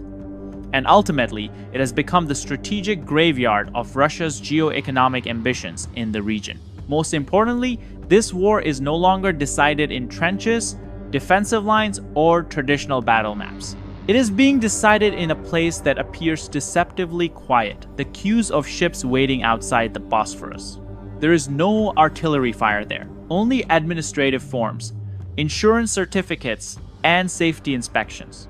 Yet every hour of waiting means cash flow cut, war budgets squeezed, and partner confidence eroded. While Russia concentrated its forces on the Ukrainian front, it lost the geoeconomic war on its southern flank. Kazakhstan abandoned the Russian route. The Central Asia-Caucasus-Turkey corridor activated, and Moscow's decades-long monopoly collapsed within months. Putin believed Turkey would remain a permanently soft intermediary. He forgot one basic truth. The one holding the key does not need a gun. In the end, when history records this defeat, it will not be remembered as a great battle. It will be remembered as a list, an administrative list at the Bosphorus. And on that list, for Russia, there is only one line left: no entry. Just weeks after Vladimir Putin triumphantly declared that Kupiansk had been captured, the situation has swung sharply in a direction completely unfavorable to Moscow. Fewer than 100 Russian soldiers are now left clinging to scattered positions around the ruined city. Ukrainian units have systematically wiped out nearly all occupying forces and are preparing to complete the final phase of Kupiansk's full liberation. Putin has no remaining options except to keep pushing his own troops into certain death, while Ukraine has chosen to turn the area around Kupiansk into a killing zone dominated by unmanned forces. Somehow Russia still believes it controls the area, but in reality, the probability of securing even a small foothold in Kupiansk is below 1%. Their plan involved advancing from 3 directions: from the north toward the settlement of Holubivka, from the east into the areas of Petropavlivka, Podoli, and Kucherivka. From the southeast of Kupiansk, Russian forces attempted to target Pischane, Stepova Novoselivka, and Kurilivka, hoping to push Ukrainian defenders into a corner, yet they failed to make any progress at all. The Institute for the Study of War, ISW, has delivered a cold, unsparing verdict on Putin's delusions. But the question remains, why? In reality, the answer has already been provided by Ukraine itself. The killing zones they have constructed around the city are so extensive that Russian troops cannot even breach the first layer of the drone formation. Their numbers appear endless, and they represent a low-cost, but a high-efficiency solution to Ukraine's defensive strategy, delivering devastating results with minimal losses. Reporting by the New Voice of Ukraine has revealed several striking details about this defensive system now being deployed by Kyiv. To put it simply, this is a wall built of FPV drones stretching across 18.6 miles, patrolling in a tightly coordinated pattern that leaves not a single second of informational blind space. This is reinforced by a second layer of reconnaissance drones capable of maintaining altitudes above 16,000 feet with vast operational reach and long endurance. These FPV kamikaze drones function like bounty hunters, seeking out and destroying anything deemed a threat. This system has effectively crippled Russian infantry movement and the deployment of any military vehicles Moscow sends forward. According to aggregated sources, Russian forces are now restricted to movement within just 0.6 miles. Grim news for Putin. As will soon become clear, this model may solve Ukraine's most difficult defensive challenge, but is allowing it to hold the line with a decisive advantage while keeping casualties to a minimum. Whether inside the kill zone or not, those dreaming of capturing Kupiansk face extreme danger, at least those still alive, because most have already been eliminated. According to a report by Militarny, this unmanned force has demonstrated staggering lethality, destroying 88% of Russian troops before they even reach their intended positions. The drones Ukraine is using include systems such as Laleka, a widely employed reconnaissance platform, FPV-UAVs, carrying warheads ranging from 5.5 pounds to 11 pounds, designed by Ukrainian engineers, and Mavic drones, constantly loitering over the battlefield, ready to strike the moment a target is detected. Unmanned ground systems are also being deployed, all including autonomous vehicles and robotic dogs capable of operating across varied terrain, even inside bunkers, while supporting logistics and frontline operations. All of this is managed by some of Ukraine's most skilled technical teams, particularly a unit codenamed Orion, which confronts Russian forces daily, even as you are hearing this. Meanwhile, information is spreading rapidly across social media about Ukraine using an innovative ground robot to deliver 12 anti-tank mines to Russian positions from a distance of 12.4 miles. Imagine sleeping inside a makeshift field tent and being awakened by 12 anti-tank mines beneath your pillow. That is not an easy image to stomach, because when the buzzing of FPV rotors disappears, it is replaced by the sound of another weapon, a sound that resembles nothing at all. Another account reported by the same outlet describes a Russian soldier who was captured after serving as a guide for units attempting to cross Ukraine's kill zone. One must seriously question why he was assigned such a near-suicidal mission. Somehow he survived, but the soldiers he guided did not. Not a single one remained alive. In the end, the Russian guide surrendered under a white flag, and he surrendered to a drone. A single drone is already a nightmare. Here there are hundreds, moving at speeds comparable to a Formula 1 race car, accelerating even faster, and carrying explosives. As a result, Russian infiltrators are detected no matter what they use. Cars, motorcycles, armored vehicles, or even attempts to move stealthily through forests. This tactic allows Ukraine to monitor the battlefield without the continuous physical presence of troops. Sometimes 5 drones strike a target. At other times, 15 attack simultaneously. This approach has also resolved a major problem Ukraine faced around Kupiansk months earlier, before the kill zone was fully established. An officer from the Orion unit, Vladislav Zolotarov, explained this to Militarny. "We realized the problem was not the number of soldiers or the amount of equipment. What we needed was to completely strip the enemy of their ability to move and hold ground. And in reality, it was that simple. An enemy that cannot hold ground cannot advance. And if it cannot advance, the only thing left is to wander helplessly, while Ukrainian drones relentlessly hunt it down." According to ISW assessments, Ukraine now has the opportunity not only to halt Russian advances, but also to enable its own counteroffensives, if it scales up the robot army strategy pioneered at Kupiansk across the entire front. What Ukraine is building here is a specialized drone wall, capable of grinding Russian forces into dust. As noted earlier, these walls may represent the solution to Ukraine's hardest challenge, inflicting maximum damage on Russia while keeping its own soldiers out of harm's way. This could mark a decisive turning point. However, it also means Ukraine will require an enormous number of drones and a sufficiently large pool of operators to sustain operations across a front line stretching roughly 776 miles. That is an enormous number of drones, but Ukraine may be able to afford it, especially if it concentrates primarily on sectors where Russian assaults are at their most intense. ISW also assesses that scaling this model could be supported by increasing the depth of the kill zones. Ukraine could significantly degrade the effectiveness of Russian infiltration tactics if Ukrainian forces prevent Russian troops from using mechanized vehicles within more than 31 miles of the front line, thereby forcing Russian infantry to infiltrate on foot over longer distances that they cannot sustain, ISW assessed. That may be a very high bar, yet there are signs that Ukraine is already operating ahead of ISW's assessment and has begun establishing kill zones in other areas, not just around Kupiansk.